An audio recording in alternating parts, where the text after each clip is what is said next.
Stepnoski, John Stepnoski is my name. I'm a volunteer with Convention of States. Mr. Chair and members of the committee, thank you so much for allowing me to speak to you today in support of HCR 5008. I am a volunteer with Convention of States. I'm not a paid person. I'm just a guy who thinks about my kids and my grandkids. I just want to give you a little bit of background about me. I was a businessman. My grandparents came from Poland and from Italy. They came to the United States with a dream that they couldn't fulfill in their home countries. They came through Ellis Island. I've actually seen some of the documents. So to me, this is a very, very personal thing. And as I was growing up, they instilled in me the values of hard work. And if you work hard in this country, you're going to be able to succeed. And I've had that opportunity. And yet, as I look at my children and my grandchildren, they don't have the same opportunities that I had. The federal government, through its overreach, has taken away many of the individual liberties that we as a country were founded on. And I'd just like to say that in the Declaration of Independence, it says we all have the right for the pursuit of happiness, life, liberty, and equality that our Creator has given us. So I want to speak specifically on the process today, because there's a lot of questions about the process. There's been over 40 Convention of the States throughout our history, none of them at the national level, 20 before the Constitution was actually ratified, and 22 since that time. And in each one of these conventions, there's been rules set forth. Much like Congress, when they proposed amendments, they had to go through rules, and the House had to have their rules and had to have a resolution. The Senate had to have their rules, and they had to have a resolution. Those resolutions had to be the same. And in each case, 2/3 of that governing body had to approve the resolutions.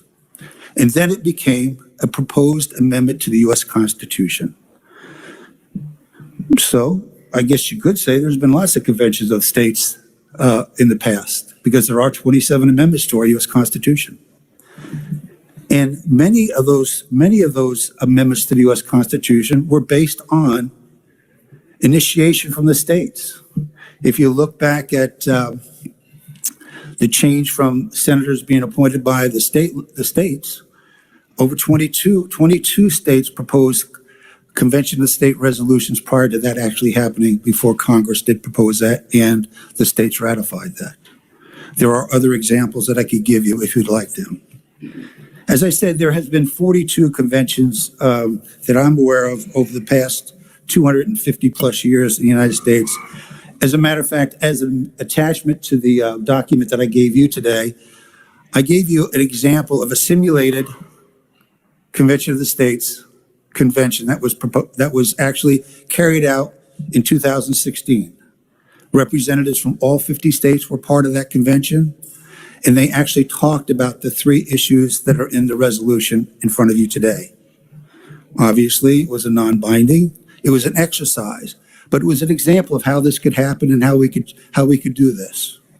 Also, as late as in 2017, there was a convention in Arizona called the Arizona Balanced Budget Amendment Planning Convention, where actually 22 states got together and talked specifically about how they would have a convention of states based on a balanced budget amendment. At that time, it was very close to 34 states actually having resolutions on that issue.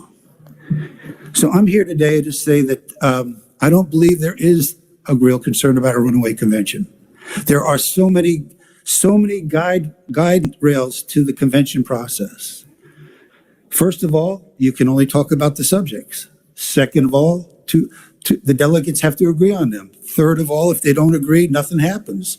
Fourth of all, once the delegates of the convention or the commissioners actually propose amendments, that's all they are, is proposed.